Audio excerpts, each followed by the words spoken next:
Good morning. It is Friday, October 14th, 2022. How's everyone doing? It is almost 10 a.m. here. I got an early start today. It's freezing today. And so it's Friday, and it's a blessed day. Today is one of the best days to manifest your dreams and really go for it in terms of your own personal goals. And Venus and Saturn are helping us to do that. They are meeting up early today, and then the moon in Gemini hooks up into this energy. It says, according to Cafe Astrology, the moon hooks into this energy via trines to Venus and Saturn, effectively extending its themes.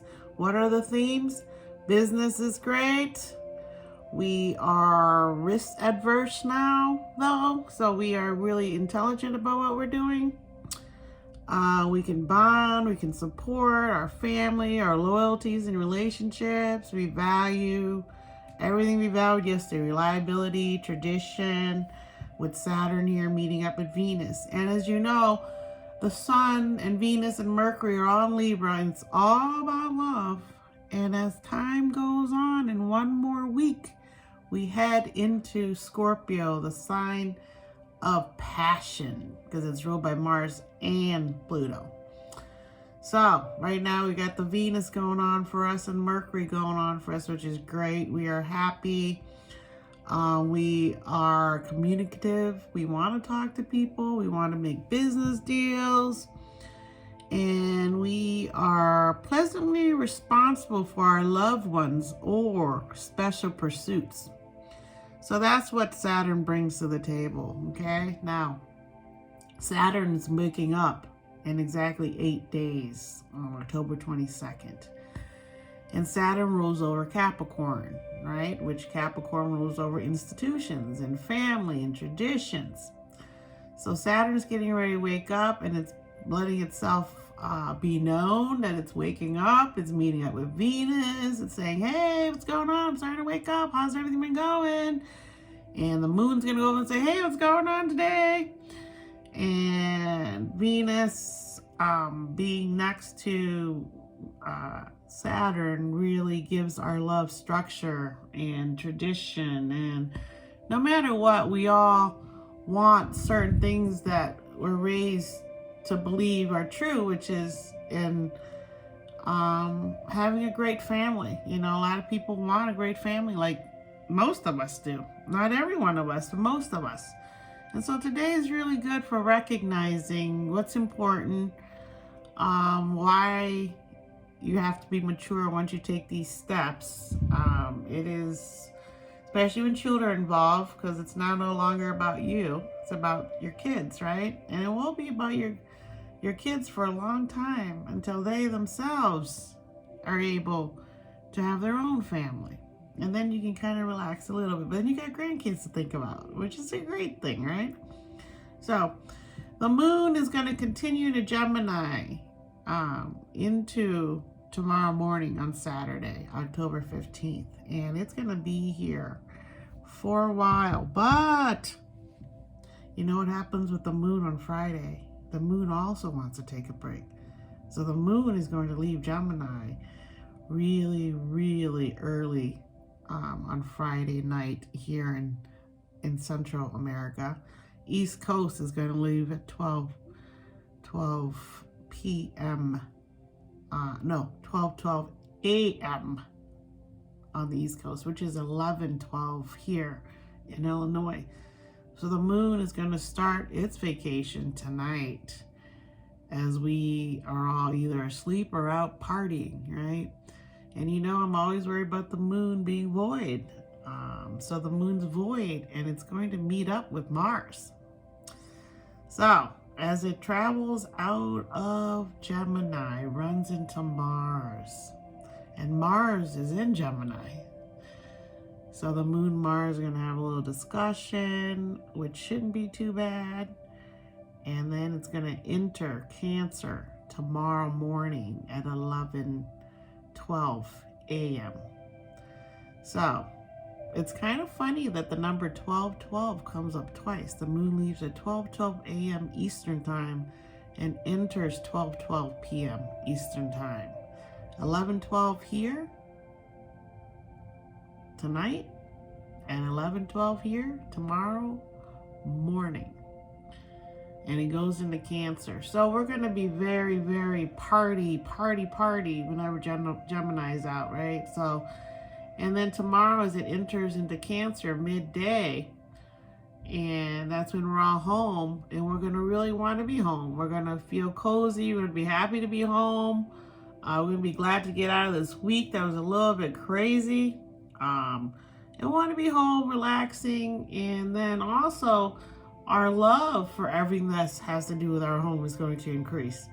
So all these football games, all these competitions happening over the weekend, the Cancer will be at the moon.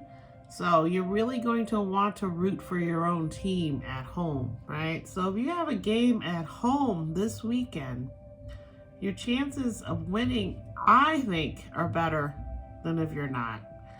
But also that just because Cancer likes to be at home, it's comfortable at home. Cancer doesn't like to really go out and about much, unless it's doing something for work or whatever. But mostly Cancers want to be home. I'm number 4, so I know I'm a Cancer number. I personally love being at home with my family, especially when it's cold, watching movies and things like that. And with the football games, there's going to be, I bet, a lot of people partying at home this weekend for their teams, okay? And that's into Saturday, and that's all we really got to worry about Saturday. And then also Mercury and Jupiter. Okay, so this is a good one. Tomorrow, we're in great shape for understanding, teaching, absorbing, and learning today as Mercury and Jupiter form a parallel. We seek stronger emotional connections, although we also tend to play it safe, which is a Cancer moon. It can be helpful to find ways to center ourselves during a Cancer moon. So there you go. Mercury, Jupiter parallel, and Mercury rules communication and thought and all things having to do with health. And then Jupiter is going to be next to it, giving it a little bit of a companionship. They're not going to meet up and hug her, and they're just going to be next to each other, kind of like sitting on kind of like your car is next to someone else's car on the highway. You're just traveling along together, right? And sometimes, especially when you have long trips at night or whatever, it's nice to have another car out on the road with you, right? So that's how it's going to feel tomorrow, is that our thoughts are being supported, which is a great thing. It's always great to have your thoughts supported, right? Then on Sunday, Sun, Neptune. Here we go. Sun in Libra, Neptune in Pisces. They're meeting up, but they're confusing each other. Right? They're confusing each other. And the Sun rules all Leos, and Neptune rules all Pisces. So Leos and Pisces are especially going to be affected in some way. It says that this adds a layer of uncertainty or indecision to our day. We might feel that people are draining our energy, especially if what they want from us is unclear. And that's Neptune kind of stirring up that fuzzy feeling, right? It says we can feel slightly off, out of sorts, there'd be difficulty figuring things out. So cafeastrology.com is really saying that we're going to start feeling this thing. And then on Monday, Venus is also going to have a little run-in with Neptune. And with the Cancer moon here, there's going to be a lot of emotional confusion with Neptune meeting up with Venus. On Sunday, we'll really need to be spiritual. We really need to sink deeply into our brains and try not to get confused, try to really focus on what it is that we want. And the only way to really get through Sunday, especially with the Cancer moon being very emotional, is to relax and take it easy. Try not to do too much. Enjoy brunch. Don't drink too much because Cancer moon will make you completely unable to stop yourself from drinking. with the Neptune there also, you could just get completely smashed on Sunday and get through it that way, I guess. And then Monday you wake up and be like, ah, now Venus is having a fight with Neptune again. Ah, right? So really try to be spiritual on Sunday. It's always a great day to be spiritual anyways. Wake up and really plan on enjoying nature. Go for a hike, go for a walk, which I've been doing lately because I just love looking at leaves, and I love the weather because it's perfect. You don't get too sweaty and gross, when you're outside walking around. And the sun just feels so good with the cold air. So I really suggest that on Sundays. Sleep in, try to contain yourself in your way.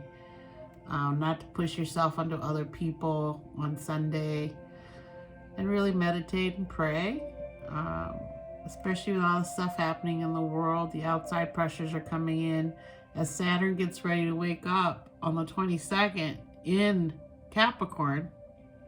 No, Saturn's in Aquarius. As Saturn's getting ready to wake up in Aquarius on the 22nd, we're going to feel more responsible towards our human companions on Earth with us. Because Aquarius, again, is about technology, astrology, other people, games. They also like to do games. They like to play games with other people, like Monopoly or football. And so with this happening, we're starting to feel Saturn already, right? So with everything going on in the world, especially with the January 6th committee coming out with all kinds of mind-blowing information yesterday that we still are processing today. It's Donald Trump is being compared to Richard Nixon. And I know Richard Nixon had a ton of supporters the way Trump has. Supporters that are tenacious and loyal and believe that this person's doing the right thing, and how does that happen, right? It happens because they are there at the right time. They become a cult of personality. And these are things that happen, and we all have to sit and look, and the reason they're in front of us is so we can see what to do and not to do. And one of the hardest things to do, especially with Donald Trump being a Gemini, the moon's in Gemini right now, one of the hardest things to do as a Gemini is control your speech, because that is what you're here to do, is talk, communicate, synthesize information, and share it with other people. Geminis are known to be very talkative, blah, blah, blah, blah, blah. And I know I have that. Every night a club person I've kind of met is like that. And so that's my moon. And I know I talk a lot. That's why I do the podcast.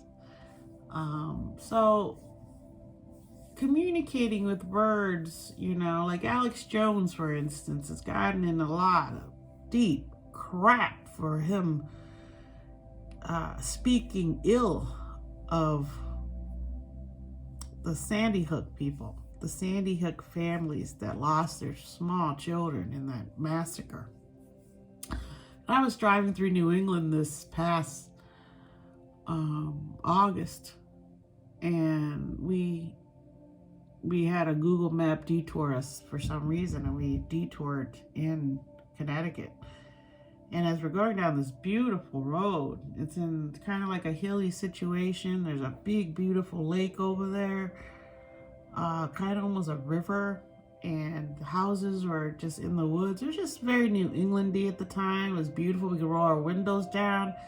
And as we're going along, I look at the sign. I said, I think the sign says Sandy Hook. And everyone's like, Sandy Hook? Why does that sound so familiar? I said, this is where that thing happened, and Alex Jones is getting in trouble for it, for saying it was all a lie. And lo and behold, we drive exactly by the elementary school or the town. And I said a quick prayer for everyone there. It's just one of those things that will never go away, right? And so I'm happy that Alex Jones has gotten in trouble for being able to say evil things about people that are suffering. I'm glad he got in trouble for that. And I'm sad for the Parkland families. They're very angry that the shooter didn't get the death penalty. And I don't believe in the death penalty myself. I just feel like people have redemption in them. There's a redemption stories always in Hollywood going on. I believe that it's a cry for help when you're acting like that, and you're just looking for help. And as a parent, I totally can try to understand those parents. I hope to God it never happens to anybody again in the whole world. But the death penalty just is so, and you can't help yourself. You get angry and things happen, and it's just such a juxtaposition in terms of the Parkland family who has the shooter and what they want from it. Then there's the Sandy Hook family that didn't have a shooter to put on trial. But then they have this Alex Jones guy just completely saying things that are so harmful to society, and especially the people that, with Saturn getting ready to wake up in Aquarius, we're really going to see some permanent changes happen into society here and the way we communicate with each other. And it's not a mistake our last president was a Gemini, and now this president is a Scorpio. It's not a mistake. It's the way the universe cleans up what it deems necessary. And what's necessary right now is, I remember when I was younger, people say, oh, there's just words. People call you names. They say bad things to you. It doesn't mean anything. Words, sticks and stones may break my bones, but words never will. And that's not true. That is a saying that came from 100 years ago.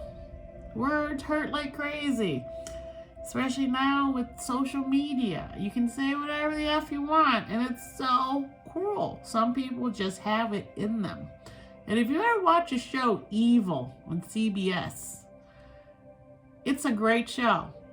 And it's not shoving religion in your face. It's just showing you spirituality versus non-spirituality. And it really dives into how people can perpetuate these awful things in life through their words. And when you're weak and you need help, and you want to go see a therapist, sometimes your therapist isn't good. We've seen enough of those movies, right? So really, Saturn waking up in Aquarius is going to be a relief for me in terms of, I hope that society has been thinking and meditating, and now with the committee coming down to its last thing, some issues will get resolved as Saturn wakes up. And Saturn wakes up during the eclipse on the 25th, I believe, of October in Scorpio. So we have a lot happening in October that we can manifest and help ourselves, especially in the sign of Libra, ruled by Venus, air. We can learn to love truly unconditionally. We may have our lapses, because we're human, but if we can understand and come back to our center during this volatile time of October, which is full of treasures unknown, we have to really seek our center and be balanced and manifest what we really truly want. And manifest doesn't mean just thinking. You have to also lay out a plan for what it is you want to achieve. And a lot of times it's long term. And Matthew McConaughey said at that one time, he's like, you know, how do you see yourself in 10 years? And that's really a spiritual view of the world that is taught through meditation, you know, which is see your world and understand how the universe works and know what card rules you, what planet rules you, and you can really manifest. And right now the planet's giving us all the chance to manifest with the outer planets wake up. Pluto, Saturn is giving us time to rest and think. Mercury's awake. And Venus is traveling with the sun. So our hearts are traveling with our soul. Our minds are being awoken to new ideas with all these meetings Mercury's having with these outer planets. So I can't reiterate enough to you how important it is right now to really meditate as Mars gets ready to nap, as the world will start to become more passive aggressive. Mars does not like being in Gemini. It is an action planet. It is not a thought-based planet. So you'll see a lot of times people ruled by Mars. They don't want to talk. They want to do, right? But again, Mars has that issue where it can jump before it leaps because it's so excited, right? So we always have to understand that we have to balance everything we do in moderation. Moderation. You don't be excessive, especially tonight as the moon goes void. Don't be excessive. And as it meets up with, who's it meeting up with tonight again? The moon is going to meet up, see, my mind is going to meet up with Mars. And like I said, Mars, you know, doesn't like all these things. So thank you for showing up. I still have to do the famous birthdays. And today is a difficult day to transcend. 8 of club, fixed card ruled by its Venus card. The 6 of, the 4 of spade. It's a difficult in terms that it's fixed, okay? So the people most famous born here today are Rowan Blanchard, 20, TV actors. Dwight D. Eisenhower, 1890-1969, president. George Floyd, 1973 to 2020. Usher, 43, R&B singer. And those are pretty much all. Oh, Ralph Lauren, I could forget him, 82, fashion designer. Stephen A. Smith, 54, radio host. Roger Moore, 1927-2017, movie actor. Alex Scott, 37, soccer player. Cliff Richard, pop singer. King James II, 1633-1701, the king. Max Thierrot, 33, TV actor.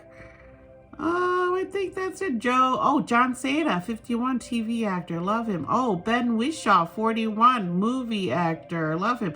Jay Farrell, 34, comedian. And I think that's everyone I recognize for today. I hope, Mackay Curtis, 21, TV actor. Jared Goff, 27, football player. Quinn Hughes, 22, hockey player. Awesome. I hope I didn't forget anyone, but I think that's everyone I recognize. Oh, Arthur Leclerc, 21, race car driver. I've been watching that with my kids lately. So that's it for today, and God bless us. God bless George Floyd. I looked up his cards, and when he passed away, he had some major karmic cards there, and he died at the most blessed spot, the 10 of diamonds. So you'd think that when you're there, everything would go well, right? But again, you just never know what karma you have on that day. He had the ace of spade in Saturn when he passed away. He was in his Neptune period. So God bless us. And just remember, stay centered. Peace. I appreciate you. Have a great weekend, okay? And I'll be back on the 4 o'clock day on Tuesday. My card. Okay. So I appreciate you. Take care.